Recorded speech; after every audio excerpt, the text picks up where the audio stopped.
My next claim is that we live under a matriarchy, not a patriarchy.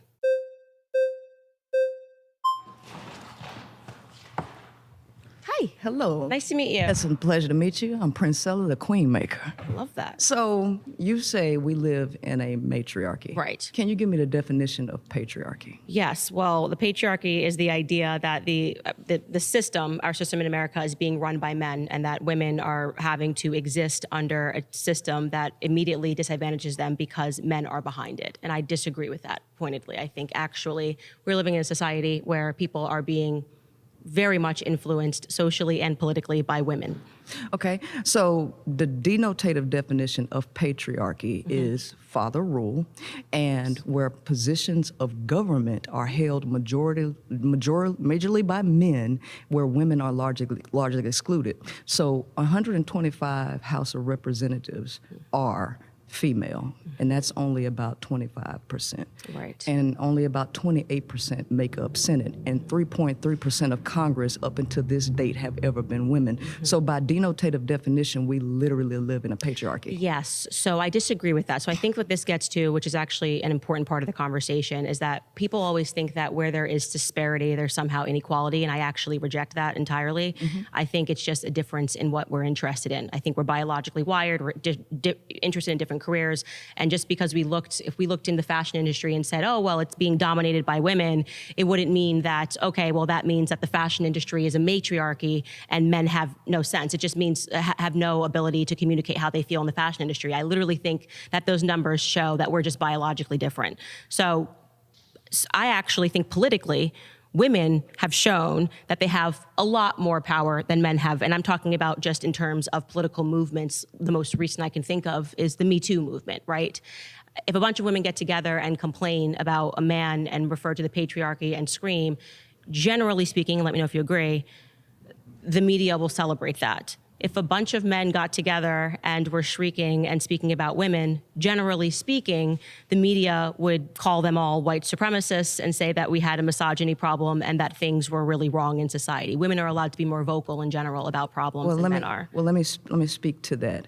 When we're talking about government and media, these are two different things. So under the denotative definition of a patriarchy, by the percentages that are occupied in the government, which is majority male, defines us as a patriarchy. Now, what it comes to for capitalism, for marketing purposes and control, for capital and revenue, that is a totally different conversation. But who's making the laws? I don't think that women are the ones voting to have their reproductive rights taken away, where you have rape, incest, and all of these things excluded to force women to be able to have. I don't think women in government would largely vote against their own interests because it's majority male, patriarchy. Okay, I think, love that point. Are women allowed to vote? Oh, of course they are. Who's voting that patriarchy and then, out of curiosity? No, I totally agree. And you want to know why?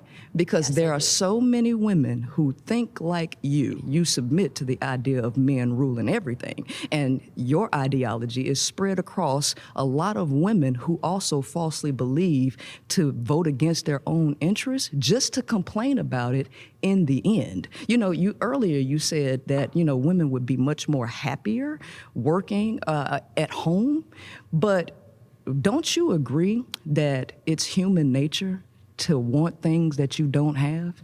So during the 1950s, which is something that you constantly bring up, it wasn't until 1994 that it was legally illegal to beat your wife. And so what we're dealing with is people wanting something, and then when they get it, they're not happy with it, and then they have to revoke that idea for something else. And so what you're saying is that women vote for these things because they have the same mentality as you. Okay, so you're acknowledging that women have the freedom to vote. Yes. And you're saying that women are still existing mentally, even with the freedom to vote. Correct. They are voting men in because we are still victims of... No, I don't believe in victimhood. I believe in lack of education and lack of knowledge, because one of the things that you also say... Do you think that it could just be that more men are running for positions of office? No, not necessarily, because remember, the United States, the average reading comprehension of people in the United States is 6th grade. So we're not dealing with educated people. Lack of education is the cause for what we see in the world. And if we educate the women better, because a nation can rise no higher than its woman. And if she reading and comprehending at a 6th grade level and popping out a lot of kids, because the brokest people in the world pop out the most kids. So if we have those people voting, of course they're going to vote against their interests because they're voting for some utopian society that will never exist. Okay, so that's why you think Kamala lost. This ain't even about Kamala. Because you're talking about women.